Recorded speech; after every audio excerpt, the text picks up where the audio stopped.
네 번째 강의를 시작하도록 하겠습니다. 오늘 공부할 내용은 설치 후 해야 하는 과정에 대해서 알아보도록 하는데요. 이 시간은 리눅스 기초 과정으로 한 강의 과정으로 넣었습니다. 리눅스 설치한 후 해야 할 일은 부팅하여 리눅스 세계로 로그인을 하는 것입니다. 리눅스는 윈도우 운영체제와 달리 로그인 과정이 있는데, 로그인 과정은 리눅스에서 사용자가 자신의 작업 공간을 이용하기 위해 인증하는 절차를 말합니다.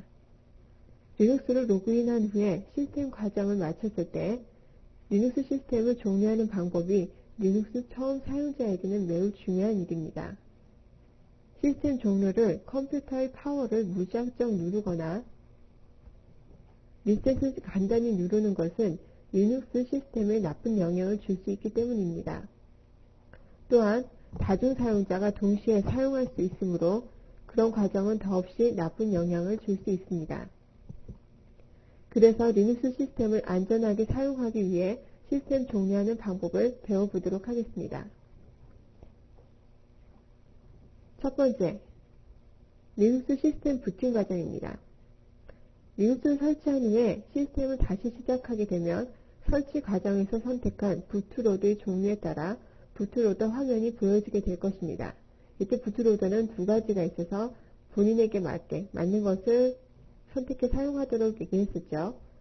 부트로더는 시스템이 설치되어 있는 리눅스나 그 외의 운영체제들로 부팅이 이루어질 수 있도록 해주는 프로그램을 말합니다. 리눅스는 그룹과 리로드 등 두 가지 부트로드를 지원합니다.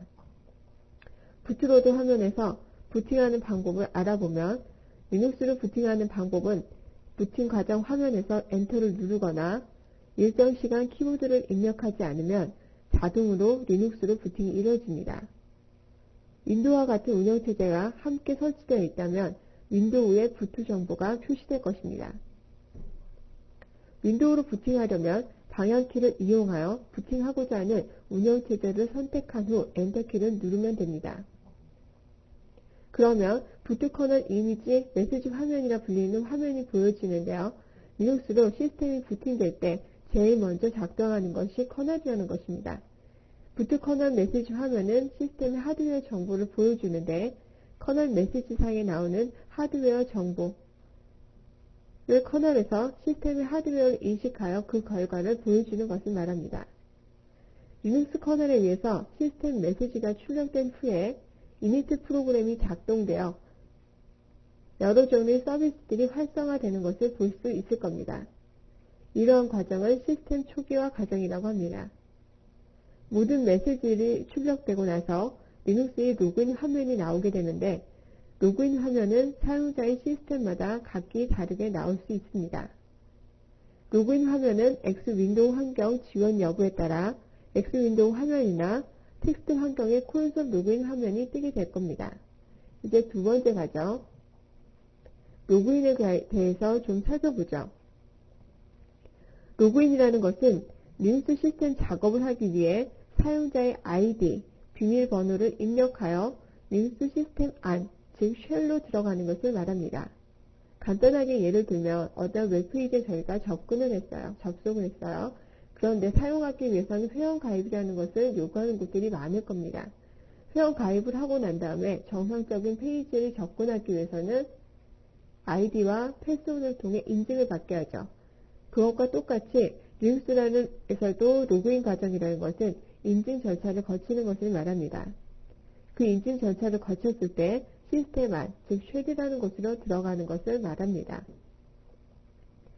리눅스 시스템은 하나의 시스템을 여러 사람들이 동시에 사용할 수 있는 멀티태스킹 환경이기 때문에 사용자 구분이 되어 있지 않으면 자신의 영역에 다른 사람들이 들어와서 작업 환경이나 데이터를 인위적으로 사용할 수 있겠죠.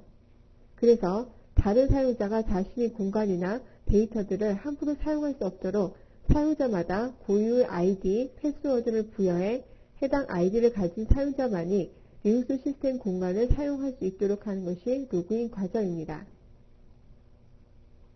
그럼 다음으로 X윈도우 로그인에 대해서 보면 시스템을 시작했을 때 X윈도우로 부팅이 이루어지면 지금과 같은 로그인 화면이 나오게 됩니다. 이 화면에서 사용자 이름 박스 안에 루트를 입력하고 엔터키를 누르죠. 이때는 가장 처음 레드햇을 깔고 난 뒤에 로그인하는 과정입니다. 그 뒤에 사용자를 추가해 놓았다면 사용자 이름에 추가된 아이디를 넣으면 되겠죠. 그런 후 엔터키를 누르면 로그인 화면에 비밀번호를 입력하는 부분이 나오게 됩니다. 그 비밀번호를 넣고 엔터를 누르면 로그인이 이루어집니다.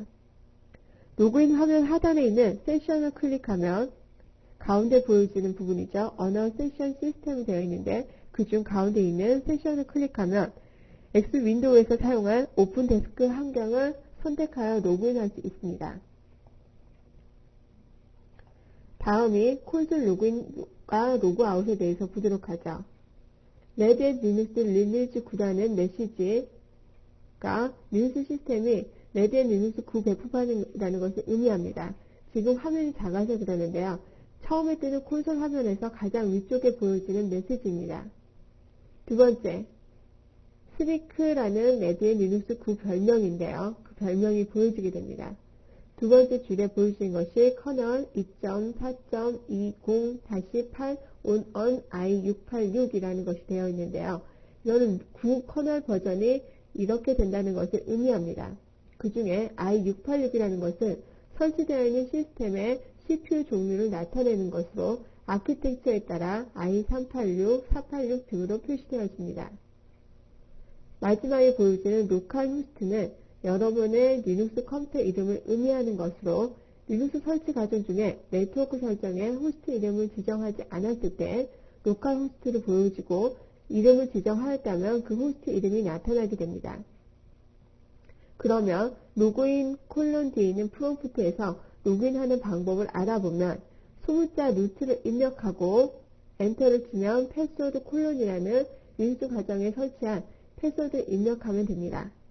그러면 루트로 로그인하게 되고 여러분이 가장 처음 접하는 프롬프트가 뜨게 됩니다. 그 프롬프트의 창이 아래와 같이 보여지는 이미지인데요. 루트, dhkey, 슬래시 루트, 우물정자, 그리고 프롬프트, 대개 커서가 있는 상태죠. 이거 상태를 프롬프트라고 합니다. 박스로 검게 보여지는 것이 명령어 대개 커서이고요. 우물정자는 프롬프트 기호를 뜻하고 슬래시 루트는 현재 작업 디렉토리의 위치를 뜻합니다. 그리고 dhkey는 만약에 네트워크 상태에서 이름을 로컬 호스트를 주고 이름을 주지 않았다 하면은 로컬 호스트를 보여주고요. 사용자 이름을 주었다면은 dhkey과 같이 그 위치에 사용자 호스트 이름이 보여지게 됩니다. 앞에 가장 앞쪽에 보여지는 루트는 루트로 로그인한 루트 계정, 즉 내가 어떠한 계정으로 접근했느냐라는 정보가 보여지게 됩니다. 이렇게 해서 로그인을 하는 방법을 보았고요. 이제 시스템을 끄는 방법에 대해서 공부하도록 하겠습니다. 리눅스에서 작업을 마친 후에는 시스템을 종료해야 하는데 리눅스 시스템은 도스나 윈도우 운영체제와 달리 시스템을 종료하기 위해 무작정 파워를 끄면 안 된다고 얘기했죠. 리눅스는 시스템이 종료될 때까지 커널 메모리상에 프로세서들이 작동하고 있어 이러한 프로세서를 중지시키지 않고 파워를 끄게 되며 리눅스 시스템의 파일 시스템에 심각한 결함을 미칠 수가 있습니다. 최악의 경우에는 하드디스크에 심각한 결함을 가져오게 되어 리눅스 시스템을 사용할 수 없는 불상사를 겪을 수도 있기 때문에 주의하셔야 합니다. 따라서 리눅스 시스템을 종료할 때는 항상 셧다운을 하여 시스템이 안정하게 종료될 수 있도록 해야 하는데 이때 사용하는 명령이 셧다운입니다. 이 명령은 오직 시스템 관리자 계정인 루트만 실행할 수 있기 때문에 실행할 때는 반드시 루트 계정으로 접근하셔야 합니다. 사용 방법은 셧다운 뒤에 옵션, 시간, 경고 메시지를 입력하시고 실행시키면 됩니다. 이 옵션들로는 -t, -k, -r, -h, -c, -f, now, +m, HHMM 등이 있습니다. 이때 명령에 따라서 now라는 것을 주게 되면 지금 바로의 형태로 해서 셧다운을 시키겠다는 것을 쓰실 수가 있고요. 그렇지 않은 경우는 -t와 시간을 주어서 바뀌기 전에 경고 메시지를 보내서 나 이걸 종료시킬 거야. 그동안 기다리는 동안 이런 시간 등을 기다려라. 그러면서 프로세서들을 죽여라 라는 명령이 -t 옵션을 쓰는 경우고요. 리부팅을 하겠다 할 때는 -l을 쓰시면 됩니다. 기타 이런 명령들을 통해 옵션들을 통해 같이 사용하셔서 적절하게 시스템을 종료하시면 됩니다. 그래서 X 윈도우의 KD 데스크탑 로그인 화면에서 셧다운 하셔도 되겠죠. 지금 같은 명령은 텍스트 기반의 환경에서 옵션을 주셔서 하셔도 되고요. 그렇지 않은 X 윈도우 환경에서는 셧다운 명령을 눌러서 재시작을 선택해서 재시작을 하거나 바로 종료하겠다는 것을 선택하시면 됩니다. 그래서 명령에 사용하는 방법들이 나와 있는 것을 참조하시기 바랍니다. 이제 리눅스 명령어에 대한 이해를 보도록 하겠습니다.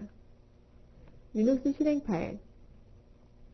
도스나 윈도우즈 환경에 익숙한 사용자가 리눅스를 접할 때 제일 궁금하게 여기는 부분이 실행 파일에 관한 것일 겁니다. 도스 환경에 익숙해져 있다 보면 실행 파일 대부분 momo.exe 파일로 알고 있어 리눅스 실행 파일을 이해하는 데 있어 상당히 헷갈릴 수 있습니다. 그러나 리눅스 명령어와 리눅스 운영체제를 다루는 데 있어 우리 기억 속에 윈도우즈의 실행 파일이라는 것을 개념을 버리시기 바랍니다. 그래야 혼동을 좀 피할 수 있어요. 리눅스 실행 파일은 도스와는 달리 파일명에 com, bat, exe와 같은 확장자가 없는 것이 특징입니다. 도스와 같은 확장자가 없다면 리눅스에서는 어떻게 실행 파일이 작동할 수 있을까? 리눅스를 처음 접하는 사람들이라면 그런 의문을 가질 수 있을 겁니다. 리눅스는 확장자 구분 없이 실행 가능한 파일과 비실행 파일로 구분됩니다. 이러한 구분 방법에 대해서는 파일 구조 정보를 통해 확인할 수 있습니다. 이 부분은 뒤에서 자세히 공부하도록 하죠. 리눅스 파일을 사용하면서 주의할 점이 있는데요. 파일의 대소문자를 구분해야 한다는 점입니다. 리눅스를 포함한 유닉스 운영체제에서는 대소문자를 구별이 매우 중요하기 때문에 잊지 않으시기 바랍니다. 이제 리눅스 기본 명령어에 대해서 보도록 하겠습니다. 기본 명령어의 첫 번째, 파일 및 디렉토리 보기, ls라는 명령으로 이 기능은 dir, 도스의 dir과 같은 기능을 가진 파일 목록 출력 명령어입니다. 사용하는 방법은 ls 뒤에 옵션을 같이 사용하시면 됩니다. 방금 전에 보았던 셧다운과 같이 옵션을 추가하여 실행하시면 됩니다. 이 옵션이 없을 때는 가장 간단히 보기, 윈도우즈에서 간단히 해서 파일 목록 보는 거 있죠? 그것과 같은 기능을 한다고 보시면 되고요. 그 이외 다른 기능들은 옵션을 통해서 추가적으로 보시면 됩니다. 그 중에 -l이라는 것이 있는데요. 이거는 파일 정보를 표시하는 것으로 종류가 무엇이냐, 퍼미션, 사이즈 등 기타 정보들을 자세히 보기 기능이라고 생각하시면 됩니다. 이 기능 두 가지 정도를 가장 많이 사용하게 됩니다. 다음 명령인 파일 복사입니다. 이 기능은 파일을 말 그대로 복사하는 기능으로 cp라는 명령을 씁니다. cp에 옵션을 놓고 원본 파일과 대상 파일 또는 cp 명령의 옵션과 원본 디렉토리, 대상 디렉토리를 통해 명령을 사용하실 수 있습니다. 이 옵션들로는 A, B, D, F, I, L, P, R, S, U 등이 있습니다. 이 옵션에서 아마 -p라는 것을 사용하게 되는데, 즉 소유, 그룹, 권한, 허용 시간을 보존한 채로 복사하는 것을 많이 사용합니다. 다음으로 파일 삭제 명령입니다. 이것은 불필요한 파일을 삭제하는 명령에 사용하는 것으로 rm이라는 명령을 사용합니다. 이건 역시 옵션과 파일명을 해서 사용하시면 됩니다.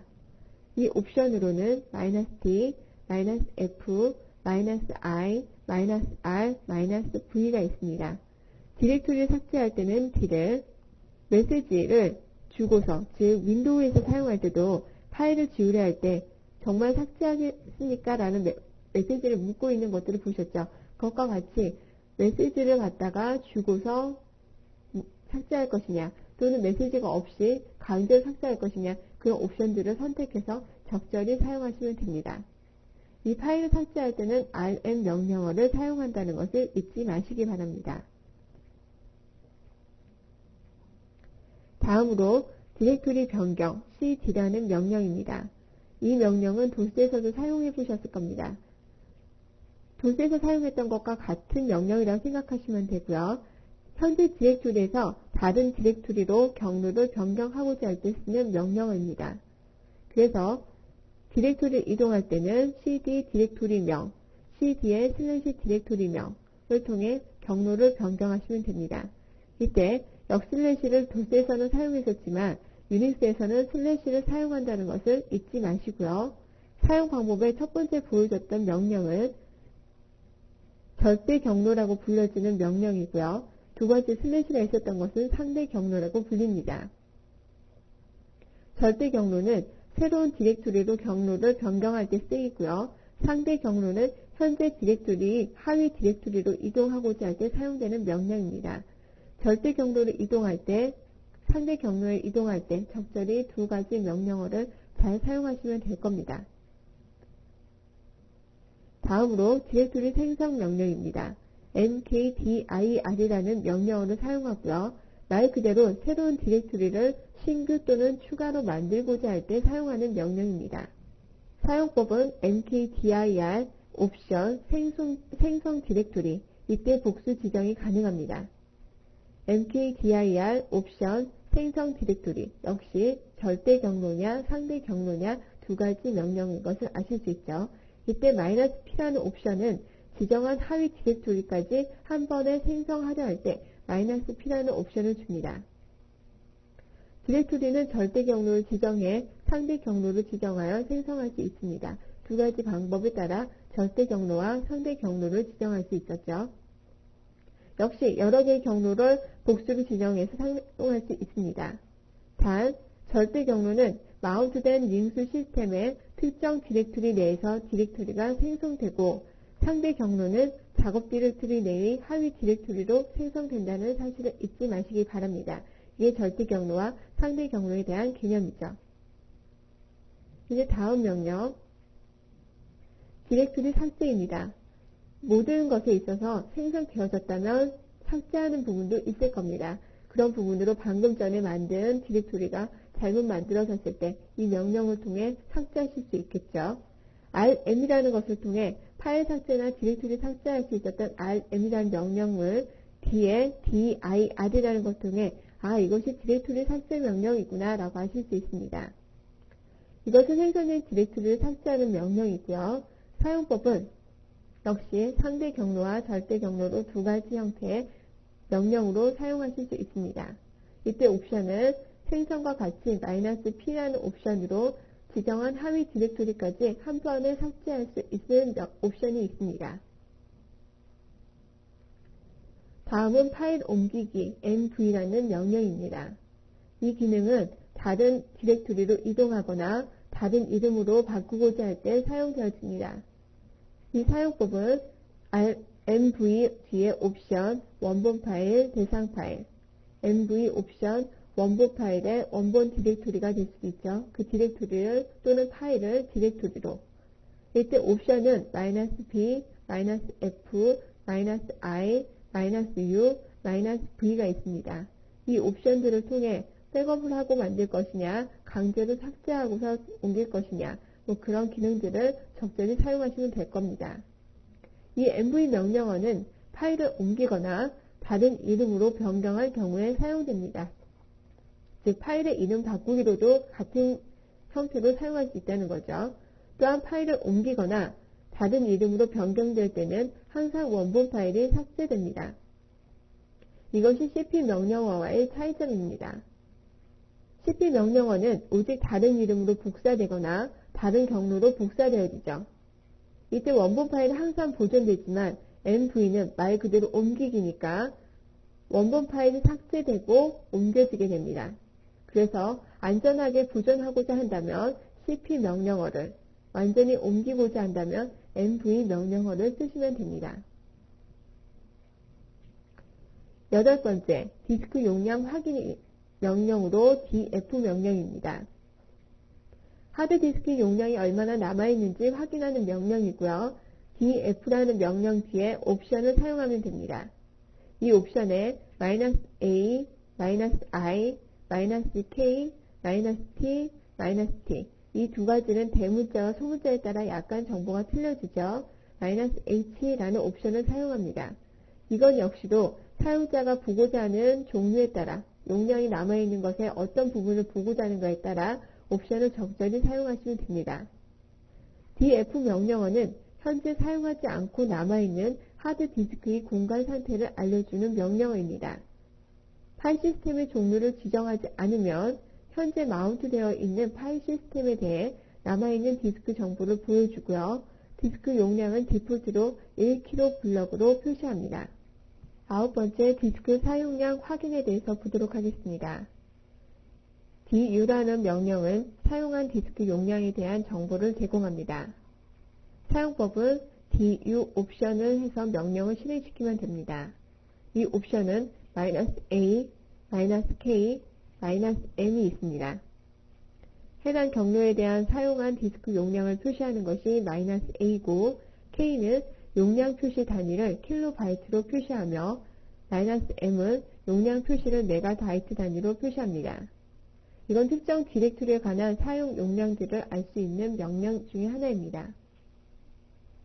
텍스트 파일을 만들거나 파일 내용을 출력해주는 명령에 대해서는 보도록 하죠.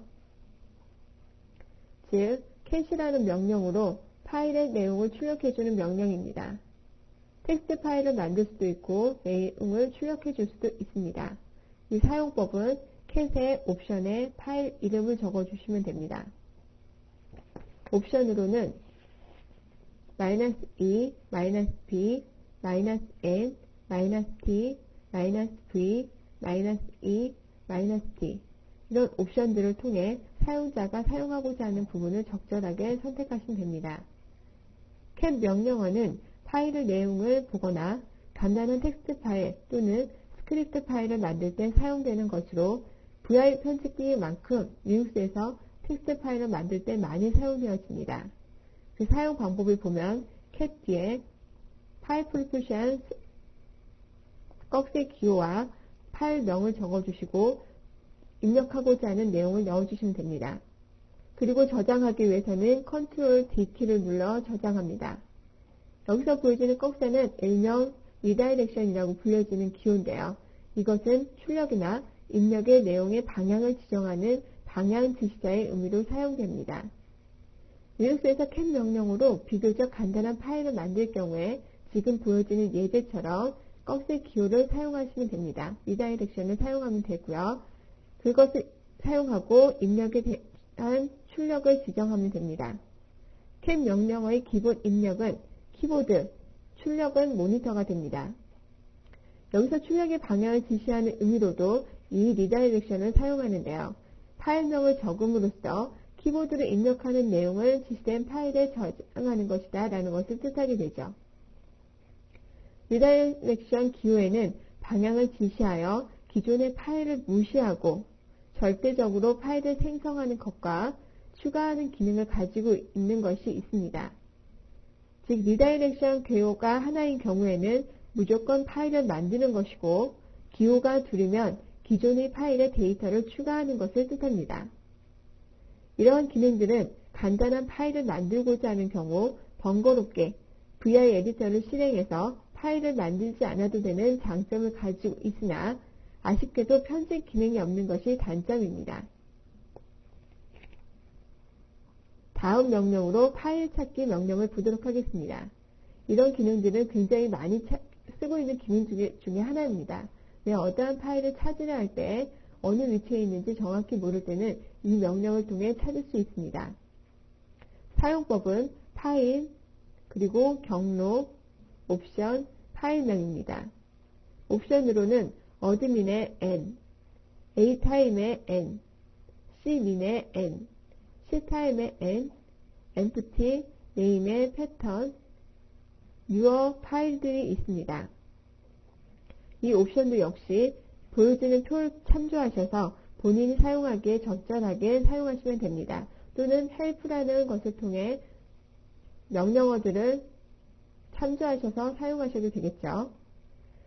일종의 검색 기능이라고 생각하시면 됩니다. 즉 파일 명령으로 쉽게 어느 디렉토리에 있는지 찾아볼 수 있는 명령 중에 하나입니다. 다음 명령은 프로세스 상태 확인으로 PS라는 명령어입니다. 이 명령 역시 가장 많이 사용하는 명령 중에 하나이죠. 이 명령은 작동적인 프로세스 상태를 체크하는 명령으로 PS의 마이너스 옵션 형태로 사용합니다. 옵션으로는 L과 U와 J와 S와 N과 A와 X가 있습니다. PS 명령으로 현재 실행 중인 프로그램들을 확인할 수 있습니다. 이때 A라는 명령도 많이 사용하는데요. 다른 유저의 프로세서까지 무엇을 사용하고 있는지 알고자 할 때 A라는 것을 사용하고요. 이 옵션이라는 것은 단독적인 하나만 사용하는 것은 아니고 복합적으로 같이 사용하실 수 있습니다. 다음으로 블록 장치 연결에 대해서 보도록 하겠습니다. 이 명령을 마운트라고 하는데요. 이제부터 공부하게 되면서 리눅스를 공부하게 되면서 마운트라는 단어를 많이 듣게 될 겁니다. 마운트라는 것이 무엇인지 간략히 보면 파일 시스템을 사용하기 위해 연결하겠다라는 것을 지정하는 기능을 하는 것이 마운트라는 명령입니다. 사용법은 마운트의 -fnrvw, -t의 fs의 유형, -a의 옵션, 장치 디렉토리 이런 형태로 사용을 하실 수 있는데요. 지금과 같이 보여주는 억새 가로들은 옵션이기 때문에 반드시 넣어야 하는 것은 아닙니다. 그런 옵션으로 -v, -f, -n, -r, -w, -t, vs, type이라는 것이 있습니다. 이건 역시도 본인이 마운트 시키고자 하는 것에 어떠한 기능들을 넣을 것인지 추가적으로 지정하시면 됩니다. 리눅스에서 CD-ROM 드라이브를 사용하기 위해 물리적인 장치를 파일 시스템으로 변경해야 하는 경우가 있는데요. 이러한 과정을 마운트라고 합니다.